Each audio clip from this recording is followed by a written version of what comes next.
Problem ये है कि हम कोई भी जो चीज़ है उसके नेगेटिव उसका यूजेज बहुत ज़्यादा करते हैं, चाहे वो फिर ये सेल फ़ोन हो, चाहे फिर वो आपके रिलेशंस हों, जहाँ पर आपको एडवांटेज मिल जाता है ना, हम उसको फॉर ग्रांटेड ले लेते हैं। तो मेरा ख्याल है कि ये एक ऐसी चीज़ है जिसको हमने फॉर ग्रांटेड ले लिया है कि हम इसको पॉजिटिव यूज़ करें और उतना यूज़ करें जितना इसका है। इसके लिए आप अपनी ज़िंदगी का बेहतरीन वक्त, मुझे इस बात पर हंसी आती है कि हम फेसबुक जो है या आपके इंस्टाग्राम फ्रेंड्स हैं उनको ज़्यादा टाइम दे रहे होते हैं, और जो आपकी सराउंडिंग में लोग बैठे हैं, मुझे ये गिला है उन लोगों से कि जो कि इकट्ठे बैठकर फ़ोन पर जो है ना वो बात कर रहे होते हैं, और जो साथ बैठा उसको इग्नोर कर रहे होते हैं। उसमें कई बार मैं खुद भी आता हूँ कि ऐसा होता है कि मैं घर में बैठा हूँ और मैं फ़ोन यूज़ कर रहा होता हूँ।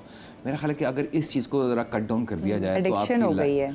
आप एडिक्शन, ये एडिक्शन है ना, फिर वही बात है, नेचर नहीं है ना कि हम मिल्टन नहीं है हमारे अंदर, तो हम इसको ओवरकम कर सकते हैं। आपको है कि घर में जो कहते हैं कि बच्चों से कहने जब हम खाने के टेबल पे बैठे हों या बात कर रहे हो तो फ़ोन बिल्कुल इस्तेमाल नहीं करना? हाँ, बिल्कुल ऐसा होना चाहिए। और मैं तो कहता हूँ, इवन दो मैंने खुद इम्प्लीमेंट किया है अपने ऊपर कि मैं खाना खाते हुए पहले मैं भी देख रहा होता था, अब मैं बिल्कुल नहीं देखता हूँ कि भाई नहीं। और मैंने एक सर्टन टाइम तक रखा हुआ मोबाइल के, मैंने इस टाइम के बाद मैंने मोबाइल को हाथ नहीं लगाना है। ये फजूल एक ऐसी चीज़ है जो कि आपको इतना डिफरेंट, और अच्छा एक और बकवास इसकी ये भी है, डिप्रेशन देती है कि आप बहुत सारी चीज़ों को एक्सप्लोर कर रहे होते हैं। और मैं हमेशा मेरा मानना है कि आप जितना ज़्यादा जान लेते हैं उतनी ज़्यादा परेशानियाँ, इग्नोरेंस इज अ ब्लेसिंग, इसीलिए तो मेरा ख्याल है कि बहुत कम है कि आप जितना इसको कम यूज़ करें ज़्यादा बेहतर है। बाकी ऑल्सो हमने देखा है इंस्टाग्राम पे, बिकॉज हर बंदे को शौक होता है कि अपनी बहुत अच्छी चीज़ दिखाएं, अच्छा खाना दिखाएं, ना कोई रोता हुआ खुद को दिखाएगा।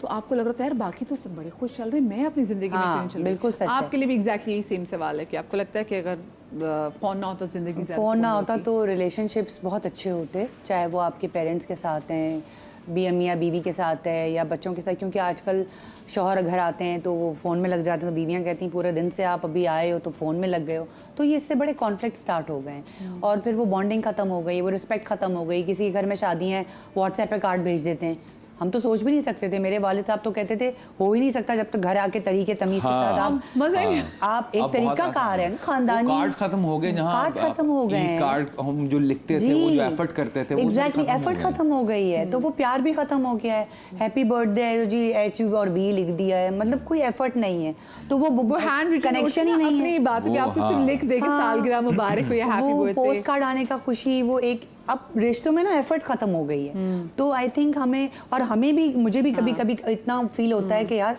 कोई ऐसी जगह चले जाओ जहाँ साला सिग्नल ही नहीं आता हो। क्योंकि ये एक ऐसा आपकी प्राइवेसी इसने डैमेज की है। आपको कभी भी कहीं भी दुनिया में कोई भी कांटेक्ट कर सकता है। आपका नहीं दिल चाह रहा किसी से बात करने का, लेकिन आपका फ़ोन पड़ा है, आपको उठाना पड़ेगा।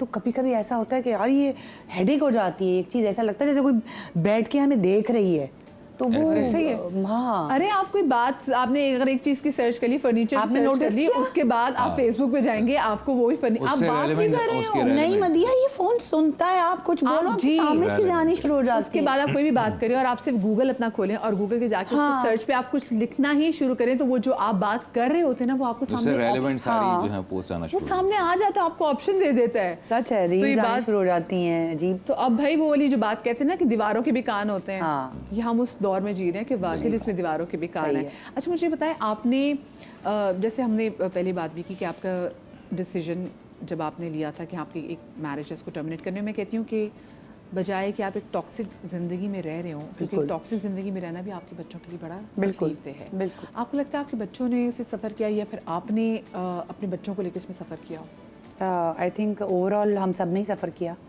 और मेरे लिए सबसे ज़्यादा जो एक डैमेजिंग सिचुएशन थी वो ये थी कि मेरे बच्चे बड़े हो रहे थे। तो वो मैं नहीं देखना चाहती थी कि मेरे बच्चे, आप खुद तो सह लेते हैं, लेकिन ये होता है कि जब आप अनहेल्दी इन्वायरमेंट में रह रहे होते हैं तो वो आपको, आपके बच्चों को इतना डैमेज कर देता है कि वो शायद उनकी पर्सनैलिटी में इतने डिसऑर्डर्स आ जाते हैं कि जब उनकी ज़िंदगी में कोई औरत आती है ना, तो मुझे ये सिर्फ ये डर लगता है कि कहीं वो यही चीज़ जो है इम्प्लाई ना करें उनके ऊपर। तो बेहतर ये है कि आप अलग हो जाएं। बेहतर ये कि आप अपने फादर के पास जाएं तो एक अच्छे माहौल में, माँ के पास आएँ तो एक अच्छे माहौल में, वो ज़्यादा बेहतर डिसीजन है। तो मेरे ख्याल से अब मुझे समझ आती है कि बहुत पहले ले लेना चाहिए था मुझे। बच्चे मिलते हैं अपने फादर से? जी जी बिल्कुल मिलते हैं, और मिलना भी चाहिए। हाँ ये बात। और वो जो टाइम था जिसमें आपके बच्चे आपसे थोड़ा सा दूर रहे थे, वो कितना टफ था? 4 साल का टाइम था मदिहा वो, और मेरे लिए, मैं अपने बच्चों से नहीं मिली थी, मेरे लिए वो ज़िंदगी का मुश्किल तरीन टाइम था। क्योंकि मैं तो ये कहूँगी कि अल्लाह ताला कभी भी किसी भी माँ बाप को औलाद का गम ना दे, चाहे वो कुछ भी हो। क्योंकि औरत सब कुछ बर्दाश्त कर सकती है, बट औलाद की कोई चीज़ ऐसी हो जो वो बर्दाश्त नहीं होती है। लेकिन बस वो भी एक अलग जर्नी थी। अल्लाह ताला ने बड़ा करम किया मुझ पे कि वो भी जर्नी निकल गई। लेकिन मैं अभी उम्रे पे गई थी तो बड़ा मैं एक स्पेशल अर्ज़ी अल्लाह के पास दे के आई थी, तो समझे मौजज़ा ही हुआ है। तो लेकिन होते होते 4 साल गुजर गए। 4 साल तो बड़ा मुश्किल, जिसमें स्पेसिफिकली जब कोई ओकेजन्स आते होंगे वो तो और ज़्यादा तकलीफें होती होंगी। बहुत ज़्यादा। अच्छा, जब हम पिक्चर्स भी चला है, ये मेरा बीच वाला बेटा है कबीर, अब्दुल कबीर। हाँ, और जो छोटे वाली है तो आपकी बड़े बेटे दानियाल जी, और जो छोटे वाले हैं वो तलाल खान है, वो अभी he's 12, वो क्लास 6 में है। सबसे ज़्यादा से बेटों में आप किससे अटैच हैं? सच बताऊं तो तीनों से ही बहुत अटैच हूँ, लेकिन जो मेरा बड़ा वाला बेटा है उसके साथ मेरी कुछ अलग से बॉन्डिंग इसलिए क्योंकि हम जब साथ बड़े हुए हैं ना, तो मैंने और उसने बहुत सारी कॉम्प्लिकेशंस, बहुत सारी डिफ़िकल्ट टाइम्स साथ देखे हैं, तो वो एक अलग बॉन्डिंग है उसके साथ मेरी। अच्छा, वैसे आप इकलौती औलाद थी, तो उसके बाद जब अल्लाह पाक ने आपको 3 बेटे, जो 3 बेटे जब साथ चल रहे होते हैं और आपके साथ होते हैं, तो कितना मज़ा था कि अल्लाह मियां ये तो मेरे भाई है ये। अच्छा, मुझे पहले नहीं इतनी फीलिंग आती थी, लेकिन अब माशाल्लाह सब इतने जल्दी इन्होंने कद निकाल ली है, तो अब जब मैं जाती हूँ तो मेरे लिए बड़ा प्राउड मोमेंट होता है। माशाल्लाह मेरा छोटा वाला भी मुझसे लंबा हो गया है, माशाल्लाह। तो अब मेरे लिए बहुत प्राउड मोमेंट है कि मेरे 3 बेटे हैं और अल्लाह इनको ज़िंदगी इलाही आमीन, इलाही आमीन। अच्छा, क्योंकि आप लोग 2 भाई थे, तो जब आपके यहाँ बेटी की पैदाइश हुई, कभी आपको ज़िंदगी में बहन की कमी महसूस हुई कि यार हमारी भी एक बहन होती, तो कहते हैं ना बहनें चीज़ों को समेट लेती हैं? शुरू से ही एक मैंने पहले भी बताया कि मेरी वैसे स्टेप 3 सिस्टर्स थी, और इंडस्ट्री में मेरी बहुत सारी बहनें हैं। मैं 90% तो मेरी बहन ही बना लेता हूँ, तो मुझे इसमें कोई कमी नहीं है। और जब बेटी पैदा हुई तो मेरी वालदा ने भी यही कहा था कि तुम्हारी बहन भी आ गई है। तो मैं कहता हूँ कि अल्लाह का करोड़ शुक्र है कि अल्लाह ने, मैंने जो चाहा, जो मांगा, अल्लाह ने मुझे सब दिया है। अगर इसके बाद भी मैं नाशुक्री करूं तो फिर नहीं है। मेरा ख्याल है कि और इससे बढ़कर क्या चाहिए कि आपको रिश्ते भी दिए, औलाद भी दी, आपको जो है वो प्यार करने वाले लोग भी दिए, सब होने के बावजूद भी अगर आप भर नहीं रहे हैं ना, तो फिर आपके अपने अंदर प्रॉब्लम है। बाकी सब चीज़ें सही हैं। आपके अगर आप दोस्त अच्छे मिल जाएं, वो बन जाएं, तो ये भी अल्लाह की ब्लेसिंग होती है। बच्चों में आप सबसे ज़्यादा किससे करीब हैं? मेरी बेटी जो है ना, वो उससे मेरा बहुत ज़्यादा है। माशाल्लाह से मैं कभी जाऊँ घर लाहौर, तो डू यू बिलीव मदिहा कि जब तक वो मेरे पाँव दबा के मुझे सुला ना दे, वो सोती नहीं है। वो इतनी माशाल्लाह से ओबीडियंट है और इतनी प्यारी है वो।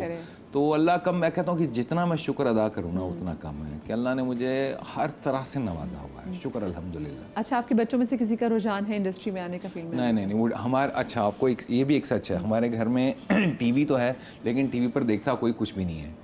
मुझे खुद टीवी देखे हुए कोई 8-10 साल तो हो गए हैं। मैं अपने प्लेस भी नहीं देखता। और आपका तो काम ही सारा टीवी का, तो बच्चे आपकी प्लेस देखते हैं? ना होने के बराबर नहीं देखते। हमारे वो है ही नहीं, टीवी नहीं है उस तरह से कि वो देखें, और बहुत कम चलता है हमारे घर में टीवी। मेरा ख्याल है कि टीवी हमारा जो है ना वो कैमरास के लिए यूज़ हो रहा होता है। तो मेरे कोई ऐसा फैमिली में नहीं है कि इंटरेस्ट भी हो। मैं खुद जो है वो नहीं देखता हूँ कि मैं कहूँ कि यार कि मुझे अपना कोई प्ले देखे हुए सालों गुजर गए। मेरा ख्याल है लास्ट मैंने अपनी मूवी देखी थी, और वो भी जब मैं फेस्टिवल पर गया था टिफ पे, वरना मैं अपना काम भी नहीं देखता हूँ। और दूसरों का काम तो दूर की बात है, मैंने अपना काम मैं वो भी नहीं देखता हूँ।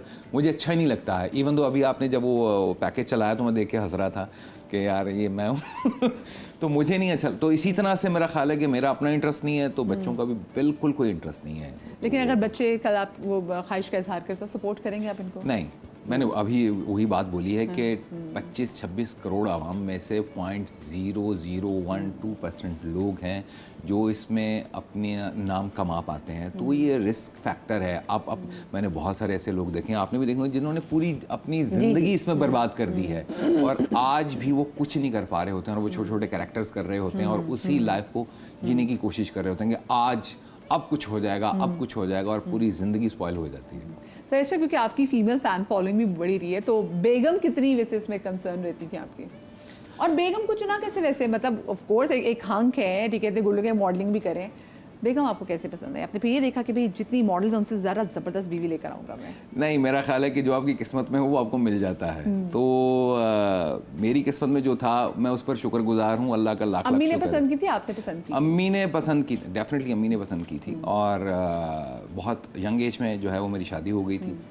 तो कुछ समझ में नहीं आ रहा था, ज़िंदगी में गलतियाँ भी होती हैं, फिर आप अपनी गलतियों से सीखते हैं। तो फिर मुझे कुछ चीज़ों की समझ बूझ हुई, क्योंकि आप छोटी एज में जब आपके पास डिसीजंस लेने की पावर आ जाती है ना, तो फिर आप रॉन्ग राइट हर तरह के डिसीजंस ले रहे होते हैं। तो इसलिए कहते हैं कि छोटा रहना ही बहुत बेहतर होता है, एकदम से बड़े हो जाना भी ना, तो बड़े बड़े कारनामे। लेकिन जिंदगी में सारे डिसीजन सही लिए तो फिर जिंदगी में फन क्या था? नहीं, कई बार ऐसा भी होता है कि आप कुछ डिसीजंस सही से नहीं ले पाते।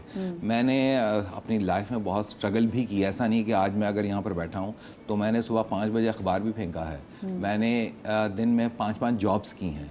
ऐसा नहीं है कि लाइफ इतनी आसान नहीं है। अगर मैं यहाँ पर बैठा हूँ तो मुझे याद है कि सुबह मैं अखबार फेंकता था, उसके बाद मैं मार्केटिंग के लिए जाता था, ऑफिस में जॉब करता था, फिर उसके साथ साथ मैं नेकटाइज का यूनिट था वहाँ पर जाता था, फिर उसके बाद 5 बजे 6 बजे ऑफ करने के बाद मैं एक आउटलेट थी वहाँ पे जो है वो एज अ सेल्समैन मैं जॉब करता था, और रात 10-11 बजे मैं वापस आता था। तो लाइफ इस तरह से हो जाती है। अब बड़े तो हो जाते हैं तो फिर आपकी लाइबिलिटीज़ और रिस्पॉन्सिबिलिटीज़ भी बढ़ जाती हैं। उसके लिए आपका गैरतमंद होना बहुत ज़रूरी है कि अगर आप कहते हैं बस ठीक है ऐसा, तो ऐसा नहीं है। ये बड़ा आसान होता है लोगों को क्रिटिसाइज़ कर देना सायमाजी के लिए, कि जी के सिंगल मदर के लिए, तो उन्होंने इसमें कितनी स्ट्रगल फेस की होगी, लोगों की बातें, रवैये, अपनी औलाद के बिहेवियर्स। तो इतना आसान नहीं होता है किसी को आप किसी एक बात पर लेकर जज कर लें कि ये ऐसा क्यों है और ये वैसा है। हर एक के पीछे एक पूरी स्टोरी होती है। बिल्कुल सही बात है। और मतलब स्ट्रगल, लेकिन मसला ये ना कि बहुत से लोग पता नहीं अपनी स्ट्रगल बयान करते हुए भी उनको लगता है नहीं ऐसा तो कुछ भी नहीं था स्ट्रगल। और अगर हम अपने हमसाया मुल्क के आर्टिस्ट को देख लें तो वो आपको बताते हैं उनकी स्ट्रगल क्या थी, और then you learn from them. नहीं मरियम, एक बात सॉरी मैं आपको ये कहूँगा कि अपनी स्टोरी वही रिवील करता है जो कि सक्सेसफुल है। जो फेलियर है ना वो अपनी स्टोरी कभी भी रिवील नहीं करता, और वो इसलिए भी नहीं करता क्योंकि उससे कोई पूछता नहीं है कि तुम्हारी स्ट्रगल लाइफ क्या है। और तो बहुत से लोग वो ओन नहीं करते, ये भी तो मसला। हाँ, वो फेक लोग हैं ना, वो फेक लोग हैं जो कि अपनी रियलिटीज़ को भूल जाते हैं। जो आप हैं, अगर आपको वो याद है, अगर आपको आज भी आपका होम एड्रेस याद है और आज भी आपको अपना पहला वो जो है फ़ोन नंबर याद है, तो आप सही इंसान है। सही इंसान है। और ये देखिए मतलब हम तो कामयाब चेहरे देखते तो हमें ये नहीं मालूम, हम कहते हैं यार अल्लाह मियां देखें ये कितना ज़बरदस्त मज़े की लाइफ जी रहे हैं ना, उन्होंने स्ट्रगल की हुई है, they have done their job, they have और everyone has their own issues. ऐसा कोई भी नहीं है जो इश्यू से फ्री है। और भी हर, मैं तो कहती हूँ हर इंसान अपनी ज़िंदगी में एक जंग लड़ रहा है।